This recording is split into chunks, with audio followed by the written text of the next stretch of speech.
बकरीद के मौके पर मायावती के एक संदेश ने सियासी गलियारों में नई चर्चा छेड़ दी है। आखिर ऐसा क्या कहा गया जिससे पूरे सियासत में हड़कंप मच गया है? क्यों अखिलेश यादव और योगी आदित्यनाथ की टेंशन बढ़ गई है? और क्या 2027 की तैयारी को लेकर भी कोई बड़ा संकेत मिला है? जानिए आज की 10 सबसे बड़ी खबरें में। तो शुरू करते हैं। पहली बड़ी खबर, मायावती ने 2027 चुनाव को लेकर संगठन मजबूत करने पर जोर दिया है। राजनीतिक रिपोर्ट्स के अनुसार बीएसपी अब बूथ स्तर तक अपनी पकड़ मजबूत करने और पुराने वोट बैंक को फिर से सक्रिय करने की रणनीति पर काम कर रही है। पार्टी की बैठकों में कार्यकर्ताओं को जमीनी स्तर पर सक्रिय रहने का संदेश दिया जा रहा है। साथ ही दलित, पिछड़ा, अल्पसंख्यक और गरीब वर्गों तक पहुंच बढ़ाने पर भी चर्चा हो रही है। दूसरी बड़ी खबर, हाल ही में हुई बीएसपी की समीक्षा बैठकों को लेकर राजनीतिक गलियारों में चर्चा तेज हो गई है। बताया जा रहा है कि पार्टी ने कई क्षेत्रों की संगठनात्मक स्थिति की समीक्षा की है और आने वाले समय में कार्यकर्ताओं की जिम्मेदारियों को और स्पष्ट करने पर जोर दिया जा सकता है। इसी वजह से बीएसपी समर्थकों के बीच भी नई सक्रियता देखने की बात कही जा रही है। तीसरी बड़ी खबर, मायावती ने एक बार फिर सर्व समाज की राजनीति का संदेश दिया है। राजनीतिक विश्लेषकों का मानना है कि बीएसपी 2007 वाले सामाजिक समीकरण की तरह अलग अलग वर्गों का भरोसा जीतने की कोशिश कर रही है। खास तौर पर ब्राह्मण समुदाय सहित कई वर्गों को जोड़ने की रणनीति पर चर्चा बढ़ी है, जिससे 2027 की राजनीति को लेकर नई बहस शुरू हो गई है। चौथी बड़ी खबर, उत्तर प्रदेश में बिजली कटौती और गर्मी के मुद्दे पर मायावती ने सरकार से जल्द समाधान की मांग की है। उन्होंने कहा कि लगातार बिजली संकट से आम जनता परेशान हो रही है। इस मुद्दे पर विपक्ष के अन्य नेताओं ने भी सरकार को घेरा है, जिसके बाद यह मामला राजनीतिक चर्चा का बड़ा विषय बना हुआ है। पांचवीं बड़ी खबर, कांग्रेस नेताओं द्वारा मायावती से मुलाकात की कोशिश को लेकर सियासी चर्चाएं अभी भी जारी हैं। हालांकि कांग्रेस ने इसे अधिकृत पहल नहीं बताया, लेकिन इस घटनाक्रम के बाद उत्तर प्रदेश में संभावित राजनीतिक समीकरणों को लेकर कई तरह की चर्चाएं देखने को मिलीं। छठी बड़ी खबर, इसी बीच विभिन्न दल 2027 चुनाव की तैयारियों को लेकर अपने अपने स्तर पर सक्रिय दिखाई दे रहे हैं। आकाश आनंद को लेकर बीएसपी समर्थकों के बीच फिर चर्चा तेज हो गई है। राजनीतिक हलकों में यह सवाल लगातार उठ रहा है कि आने वाले समय में पार्टी संगठन में उनकी भूमिका कितनी बड़ी हो सकती है। कुछ रिपोर्ट्स में संगठनात्मक गतिविधियों में उनकी सक्रियता बढ़ने की बात कही जा रही है। 2027 चुनाव की तैयारी के बीच बीएसपी नेतृत्व और युवा चेहरों को लेकर चर्चाएं लगातार बनी हुई हैं। सातवीं बड़ी खबर, उत्तर प्रदेश में कांग्रेस और बीएसपी को लेकर नई राजनीतिक अटकलें शुरू हो गई हैं।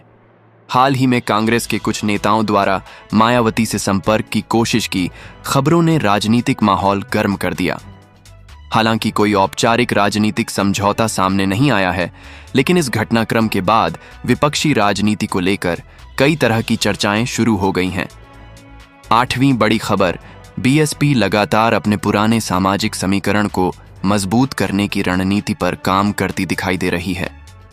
राजनीतिक विश्लेषकों का मानना है कि पार्टी दलित वोट बैंक के साथ साथ पिछड़े वर्गों, मुस्लिम समुदाय और अन्य सामाजिक समूहों तक पहुंच बनाने की कोशिश कर रही है। यही वजह है कि संगठन स्तर पर छोटे छोटे कार्यक्रमों और बैठकों पर जोर दिया जा रहा है। नौवीं बड़ी खबर, 2027 विधानसभा चुनाव को लेकर बीएसपी की रणनीति पर चर्चा और तेज हो गई है। राजनीतिक जानकारों का मानना है कि मायावती इस बार केवल पारंपरिक वोट बैंक पर निर्भर रहने के बजाय नए समीकरणों पर भी फोकस कर सकती हैं। इसी वजह से पार्टी के अंदर संगठनात्मक बदलाव और जमीनी सक्रियता को लेकर लगातार खबरें सामने आ रही हैं। 10वीं आखिरी और अहम खबर, राजनीतिक विश्लेषकों के बीच एक बार फिर 2007 वाले बीएसपी मॉडल की चर्चा होने लगी है। उस समय मायावती के नेतृत्व में बीएसपी ने पूर्ण बहुमत की सरकार बनाई थी। अब 2027 के चुनाव से पहले कई राजनीतिक विशेषज्ञ यह देखने की कोशिश कर रहे हैं कि क्या बीएसपी फिर से वैसा सामाजिक समीकरण खड़ा कर पाएगी या नहीं। इसी कारण मायावती की हर राजनीतिक गतिविधि और बैठक पर नजर रखी जा रही है। दोस्तों, बकरीद के मौके पर बहुजन समाज पार्टी की राष्ट्रीय अध्यक्ष मायावती का एक बयान और उनका संदेश राजनीतिक गलियारों में चर्चा का विषय बन गया है। उन्होंने देशवासियों, खासकर मुस्लिम समाज को बकरीद की शुभकामनाएं देते हुए शांति, भाईचारे और आपसी सौहार्द बनाए रखने की अपील की। साथ ही बीएसपी संगठन को लेकर भी लगातार बैठकों और राजनीतिक गतिविधियों की चर्चा जारी है। राजनीतिक जानकारों का मानना है कि उत्तर प्रदेश में 2027 विधानसभा चुनाव को देखते हुए सभी दल अपने अपने सामाजिक आधार को मजबूत करने में लगे हुए हैं। इसी बीच मायावती की हालिया सक्रियता और विभिन्न वर्गों तक पहुंच बनाने की कोशिशों को भी इसी राजनीतिक तैयारी के रूप में देखा जा रहा है। कुछ रिपोर्ट्स में दावा किया गया है कि बीएसपी संगठन को मजबूत करने और पुराने सामाजिक समीकरणों को फिर से साधने पर जोर दिया जा रहा है। मायावती की राजनीति को हमेशा सामाजिक न्याय और बहुजन आंदोलन से जोड़कर देखा गया है, लेकिन पिछले कुछ चुनावों में बीएसपी के वोट प्रतिशत में गिरावट ने पार्टी के सामने नई चुनौतियां खड़ी की हैं। यही कारण है कि पार्टी अब संगठनात्मक स्तर पर अधिक सक्रिय दिखाई दे रही है। रिपोर्ट्स के अनुसार हाल के दिनों में मायावती ने पार्टी नेताओं और पदाधिकारियों के साथ कई बैठकों में चुनावी तैयारियों, संगठन विस्तार और विभिन्न समुदायों तक पहुंच बढ़ाने पर चर्चा की है। उत्तर प्रदेश की राजनीति में मुस्लिम वोट बैंक हमेशा महत्वपूर्ण माना जाता रहा है। राजनीतिक विश्लेषकों का कहना है कि बीएसपी अपने पुराने सामाजिक गठजोड़ को मजबूत करने की दिशा में प्रयास करती दिखाई दे रही है। कुछ रिपोर्ट्स में यह भी कहा गया है कि मायावती मुस्लिम समाज के प्रभावशाली लोगों और मौलानाओं से संवाद बढ़ाने की कोशिश कर रही हैं, ताकि पार्टी की पहुंच फिर से मजबूत हो सके। इसी बीच कांग्रेस और बीएसपी को लेकर भी राजनीतिक चर्चाएं तेज हुई हैं।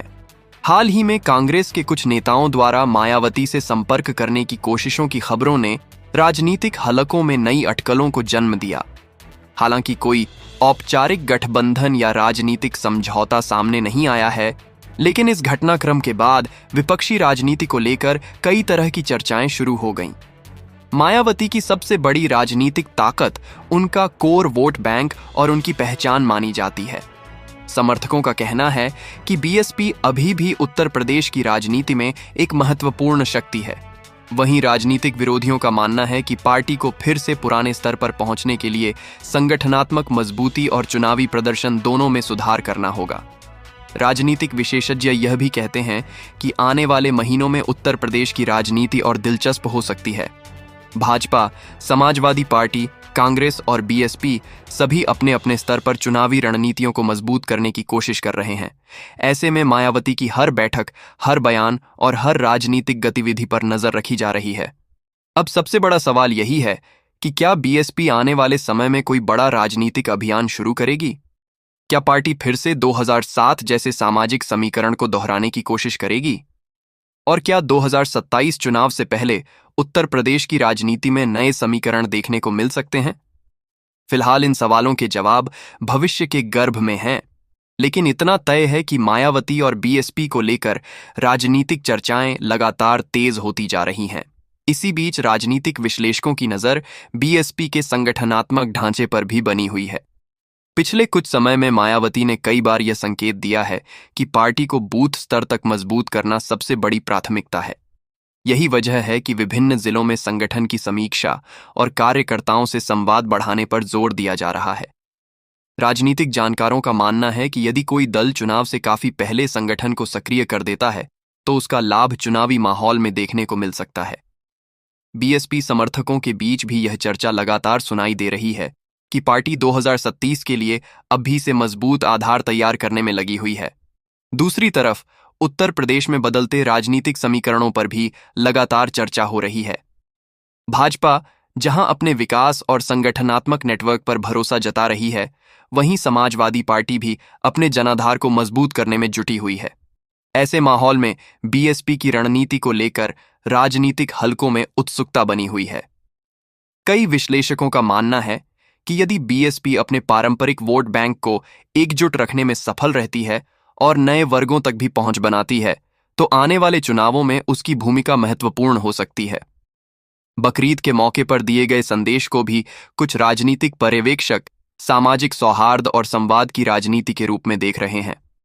उनका कहना है कि त्योहारों के अवसर पर नेताओं द्वारा दिए गए संदेश केवल शुभकामनाएं नहीं होते, बल्कि वे समाज के विभिन्न वर्गों तक राजनीतिक और सामाजिक संदेश पहुंचाने